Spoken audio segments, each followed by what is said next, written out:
MBBS एक scam है। जिंदगी चुनिए एमबीबीएस नहीं है। ऐसे कई वीडियोस आपको यूट्यूब और इंस्टाग्राम पर मिल जाएंगे। इन सब के बीच में कुछ खबरें हैं जो हाल ही में सोशल मीडिया और अखबारों में तैर रही है, वो हमको जान लेना जरूरी है। 55 लाख एप्लीकेशन जो बीटेक, एमबीए और मास्टर डिग्री होल्डर्स हैं वो अप्लाई करते हैं ग्रुप डी के एग्जाम के लिए। एमबीबीएस लेकिन स्कैम है। आगे चलते हैं, एक और देखिए।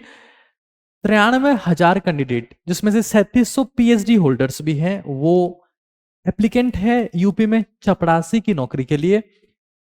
एमबीबीएस नहीं, जिंदगी चुनिए, एमबीबीएस स्कैम है। आगे जानते हैं, समझते हैं चीजों को। ये मेरे राज्य की बात है, राजस्थान, वीरों की धरती राजस्थान। यहां से खबर आती है कि पीएचडी और एमबीए और even law graduates 25 lakh aspirants 24.7 lakh PN jobs के लिए, चपरासी की नौकरी के लिए। मैं हर काम का और हर पोस्ट का सम्मान करता हूं, लेकिन मैं बता रहा हूं कि जिंदगी चुनिए एमबीबीएस नहीं। इन सब के बीच में सारी खबरें हैं। और एक और खबर है जिसने ये सब सर्च करने को मुझे मजबूर किया, वो खबर ये है। और ये खबर है हाल ही की, यानी 13 मई 2025 की खबर। अजमेर की ही खबर है। राजस्थान लोक सेवा आयोग, जो राजस्थान में विभिन्न प्रकार की भर्तियां करता है सरकारी नौकरियों के लिए, उन्होंने एक एग्जाम कंडक्ट करवाया था जिनमें उनको एंडोक्राइनोलॉजिस्ट और क्लिनिकल हिमेटोलॉजिस्ट की जरूरत थी। 16 क्लिनिकल हिमेटोलॉजिस्ट चाहिए थे। मात्र एक परीक्षा देने पहुंचे क्योंकि उनके पास में काम, नाम और दाम की कमी नहीं है। सरकार को उनसे अब कुछ नहीं चाहिए, वो सरकार को सिर्फ टैक्स देते। कौन होते हैं क्लिनिकल हिमेटोलॉजिस्ट? एमबीबीएस, एमडी और डीएम की डिग्री से बनता है क्लिनिकल हिमेटोलॉजिस्ट। इसके बारे में चर्चा करेंगे हम। आज ये समझने वाले हैं कि क्या एमबीबीएस की डिग्री के स्कैम है, ओवररेटेड है, क्या बीएससी नर्सिंग और सीयूटी जैसे एग्जाम्स उससे बहुत बेटर है, समझने का प्रयास करते हैं। एंडोक्राइनोलॉजिस्ट भी चाहिए था सरकार को। 57 कैंडिडेट्स बुलाए थे उन्होंने, 42 छुट्टी पर थे कि हमको आपकी नौकरी नहीं चाहिए, देख लीजिए। इवन मैंने ये तक देखा है, जब मैं मेडिकल कॉलेज में था, मैंने खुद ने एमबीबीएस किया है, तो बहुत सारे प्रोफेसर वहां ऐसे थे जो सीनियर डॉक्टर थे, सुपर स्पेशलिस्ट थे, लाइक कार्डियोलॉजिस्ट, न्यूरोलॉजिस्ट, वो जेब में इस्तीफा रखते थे। सरकार ने कुछ बोला, लीजिए साहब, हम हमारे हिसाब से देख लीजिए। जहां पर पीएन की नौकरी के लिए 25 लाख 26 लाख एस्पिरेंट्स हैं, MBBS, MD, DM, super specialisation, जेब में इस्तीफा रखते हैं। आगे चलते हैं एक बार। क्या वास्तव में एमबीबीएस की डिग्री स्कैम है, ये समझना जरूरी है। डॉक्टर हिमांशु झा सर ने मुझे पोस्ट शेयर किया था और बताया था कि सर ये फिलहाल हालात है, एक बार ये भी एक बार आप दुनिया से साझा करें, जनता को बताएं, लोग आपकी बात देखते हैं, सुनते हैं। बीइंग ए डॉक्टर आप ज्यादा बेटर एक्सप्लेन कर पाएंगे चीजों को। अगर आप एक नीट एस्पिरेंट हैं, अगर आप एमबीबीएस कर चुके हैं, अगर आप पीजी के लिए प्रिपेयर कर रहे हैं, तो ये सारी बातें आपको कहीं ना कहीं समझ लेने की जरूरत है। क्या एमबीबीएस एक वास्तव में स्कैम है? इसका मैंने बहुत क्रिटिकल एनालिसिस किया है, यहां जान। देखिए, पहला स्टेटमेंट दिया जाता है कि जो एमबीबीएस है वहां इंटेंस कंपटीशन, इतना कंपटीशन है कि आप इस डिग्री में घुस ही नहीं सकते। कंपटीशन तो सब जगह पर है। आपने देखा होगा 25 लाख एस्पिरेंट, किस जॉब के लिए? इस पोस्ट के लिए। एमबीए, पीएचडी, बीटेक, सब। एमबीबीएस वाला मुझे नहीं दिख रहा वहां पर, फिर भी लोग कहते हैं कि एमबीबीएस स्कैम है। अफसोस, सबको इजी रास्ते चाहिए, एमबीबीएस स्कैम है मान लेते हैं। एमबीबीएस स्कैम तब होता है जब उसका नाम मियां बीवी बच्चों समेत हो। खैर, फिलहाल यहां समझते हैं। इंटेंस कंपटीशन, तो भाई कंपटीशन तो या तो पहले होता है या बाद में होता है। मैं मानता हूं 20 लाख से ज्यादा एस्पिरेंट्स नीट एग्जाम दे रहे हैं, तो कंपटीशन या तो पहले होता है या बाद में होता है। जवानी में कंपटीशन को बीट करना शायद ज्यादा आसान है जब आप उम्र बढ़ने लगी, क्योंकि 18 की उम्र में जो कंपटीशन क्रैक नहीं करता उसको 28 में करना होता है, इसको 28 में नहीं कर पाता उसको 36 में करना होता है। कंपटीशन तो ब्रेक करना ही पड़ता है दोस्त। इस दुनिया में हर जगह कंपटीशन है, व्यापार करेंगे तब भी है, नौकरी करेंगे तब भी। तो जवानी में कंपटीशन क्रैक करना शायद ज्यादा आसान है बजाय बुढ़ापे के।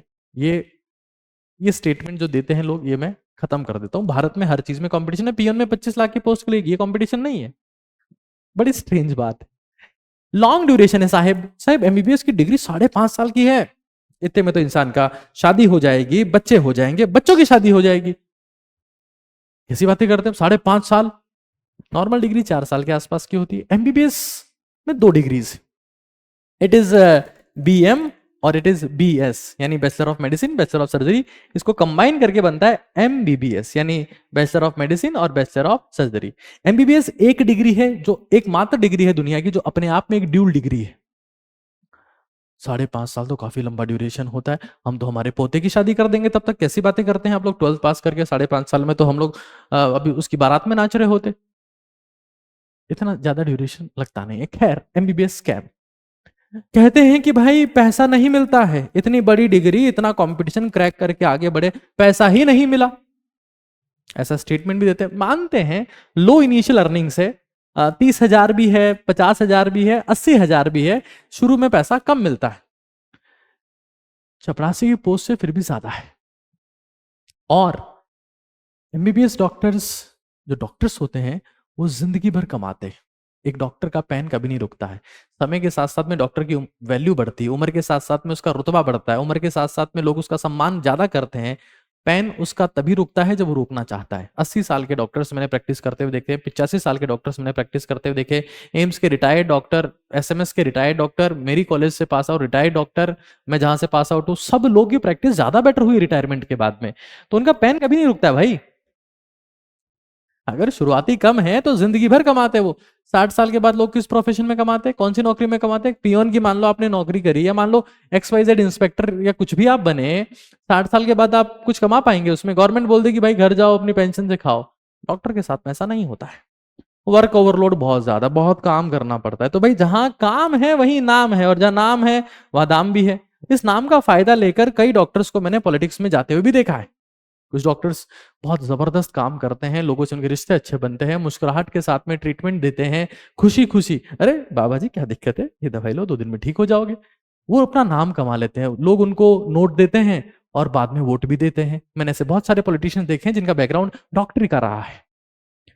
तो आप पे डिपेंड करता है, अरे भाजी ये तो छोटी सी दिक्कत है, लो 3 दिन में ठीक हो जाओगे, आना भी मत वापस। तो ठीक है, सारे डॉक्टर बुखार में पैरासिटामोल ही लिखेंगे, लेकिन बात करने के तरीके से वो पॉलिटिशियन भी बन जाते हैं, क्योंकि बहुत सारे लोगों के कांटेक्ट में आते हैं। डिपेंड करता है कि आप कैसे उस डिग्री का इस्तेमाल करते हैं। मैं खुद एक MBBS डॉक्टर हूं, और मेरी सिस्टर के समय से मैंने टीचिंग करना स्टार्ट किया, कॉलेज के टाइम से। फिर इस प्रोफेशन ने मुझे खींच लिया खुद की तरफ। मैं कभी टीचर नहीं बनना चाहता था, मैं हमेशा एक डर्मेटोलॉजिस्ट या फिर एक कार्डियोलॉजिस्ट बनना चाहता था, लेकिन ये प्रोफेशन मुझे खींचता चला गया, खींचता चला गया, और मैं इसमें आ गया। That was an accidental. फिर मैं बता देता हूं अभी हम क्या क्या करते हैं, भी बता देना बहुत जरूरी है। ये सेल्सियस एक हमारा ऑफलाइन संस्थान है। मैं फिर कह रहा हूं, जब आप किसी प्रोफेशन की तैयारी करें तो उन लोगों के साथ में करें जो ट्रस्टेबल हो, जो भरोसेमंद हो, जो खुद ये काम कर चुके हो। मैंने हजारों लोगों का सिलेक्शन करवाया और लाखों लोगों को मैं पढ़ा चुका हूं, मेंटोर कर चुका हूं। ये सब लोग जानते हैं, यूट्यूब पर भी जानते हैं और ऑफलाइन में भी जानते हैं। तो हम लोग फिलहाल अजमेर और जयपुर में ऑफलाइन पढ़ा रहे हैं। अगर आप ऑनलाइन हमारे साथ में जुड़ना चाहते हैं विश्वास बैच में, जो आज रात लॉन्च हो रहा है 8 बजे, तो आप इस बैच के माध्यम से जुड़ सकते हैं। हमने मात्र 4,000 रुपए इसका फीस रखा है, 4,000 रुपीज विद एक्सेप्शनल क्वालिटी, जहां पर 24,000 से ज्यादा नीट 2025 के स्टैंडर्ड के सवाल आप देखने वाले हैं इस साल, पूरे साल।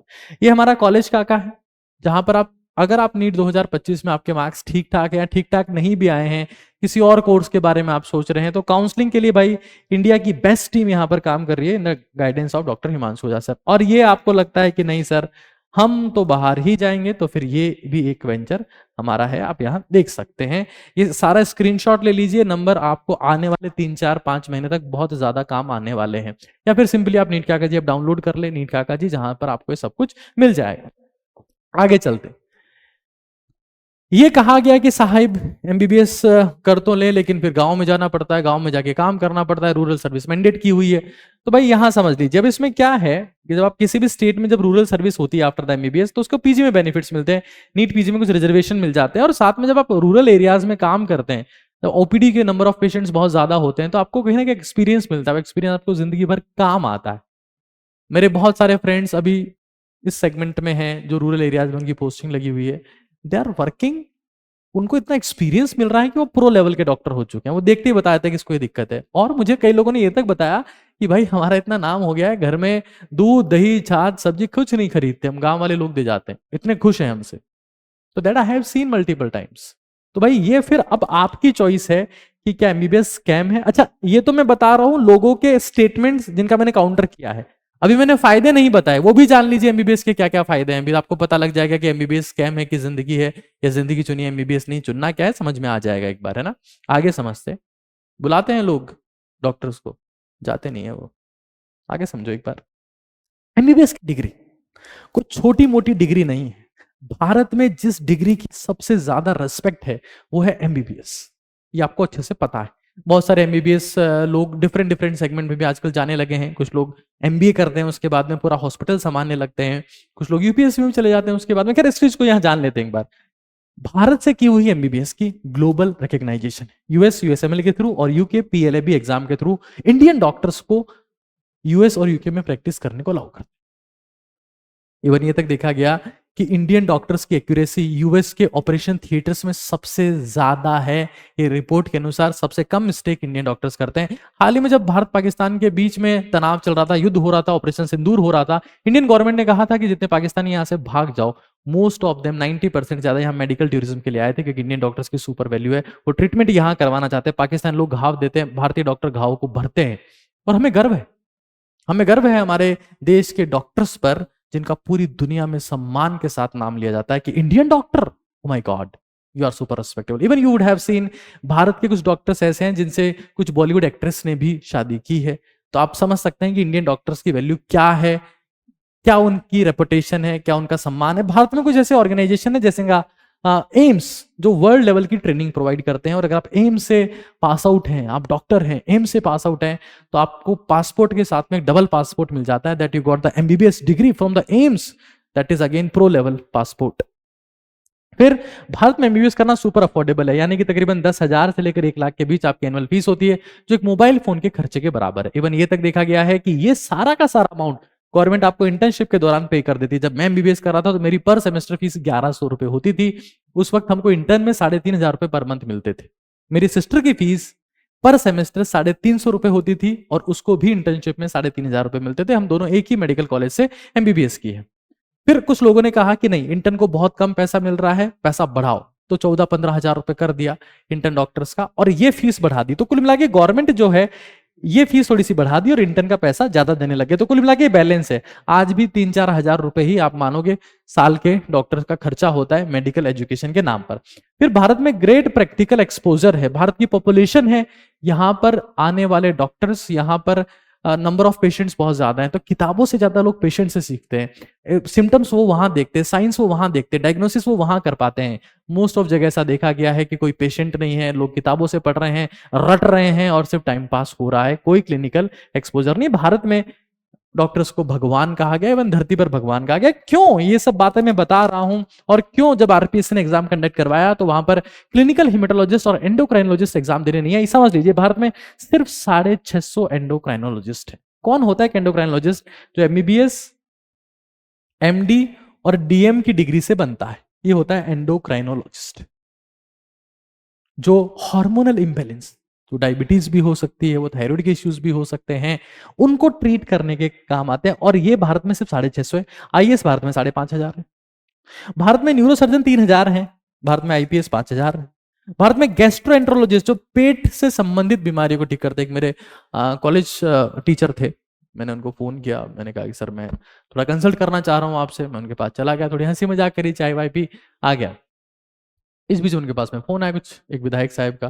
बोले साहब कब, हमारे लिए कब समय है? तो हंस के बोलने लगे, साहब विधायक को, आप शहर के, आपके लिए समय ही समय। बोले साहब आपके पास में समय नहीं होता। ये मैंने डायरेक्ट कॉन्वर्जेशन सुने हैं, तो बहुत सामान्य बात होती है, क्योंकि क्यों, गैस्ट्रोएंट्रोलॉजिस्ट 400 ही। तो आप ये सोचिए कि if you become a cardiologist, you become gastroenterologist, कि आपकी क्या हैसियत होगी। कुछ लोग कहते हैं कि एमबीबीएस और बीएससी नर्सिंग सेम है। भाई सोचो, MBBS is different aura, you need to understand this. 4,000 से ज्यादा आईआरएस है भारत में। फिर अब जो लोग डॉक्टरी में होते हैं उनको शादी.com डाउनलोड करने की जरूरत नहीं होती, क्योंकि कहीं ना कहीं वहां पर सेक्स रेशियो भी ज्यादा होता है, गर्ल्स ज्यादा आती है, बॉयज कम आते हैं। 40 के आसपास बॉयज आते हैं, 60 गर्ल्स आती है 100 के बैच में, तो वहीं पर सब उनके रिश्ते नाते भी हो जाते हैं। तो ये सारी चीजें मैंने बताई है। उसके बाद में अब आप सोचिए, आप मुझे बताइए, इन सब का ध्यान रखिएगा जब आप प्लान करेंगे एमबीबीएस के बारे में, तो आपको मेरी जरूरत पड़ेगी, इन प्लेटफॉर्म की जरूरत पड़ेगी। आप मुझे बताइए कि जिंदगी चुनेंगे कि एमबीबीएस? एमबीबीएस की जिंदगी है। एमबीबीएस जिंदगी को बेहतर बना सकता है। आप सोचिए इस वीडियो के बाद में, भारत में तो इससे बेहतर डिग्री फिलहाल मुझे कोई दिखती नहीं है आने वाले 15-20 सालों तक। और उसके बाद शायद एमबीबीएस उससे भी ज़्यादा वैल्यूबल हो जाए, क्योंकि भारत में पॉपुलेशन बढ़ रही है, रोग बढ़ रहे हैं, गंदा खाना है, पॉल्यूशन हर तरफ है, लोग बीमार पड़ रहे हैं, और डॉक्टर से ज़्यादा वैल्यूबल मुझे फिलहाल कोई दिखता नहीं है। ये ऑफलाइन तैयारी के लिए, अगर आप नीट की तैयारी करना चाह रहे हैं, ये ऑनलाइन तैयारी के लिए, अगर आप नीट की तैयारी करना चाहते हैं, अगर आप नीट दे चुके हैं तो काउंसलिंग के लिए, और अगर आपका नीट से मन भर गया है तो बाहर जाने के लिए। ये सारे नंबर यहाँ पर मेंशन है, ऊपर आका है और नीचे आपका काका। इस वीडियो को उन सबके साथ में शेयर करिएगा जरूर से जो एमबीबीएस को स्कैम बोलते हैं या मेडिकल प्रोफेशन से कनेक्टेड हैं डायरेक्टली और इनडायरेक्टली। आप सभी का बहुत बहुत धन्यवाद। जिंदगी चुनेंगे कि एमबीबीएस, कमेंट में जरूर से बताइएगा, इंतजार रहेगा आपका।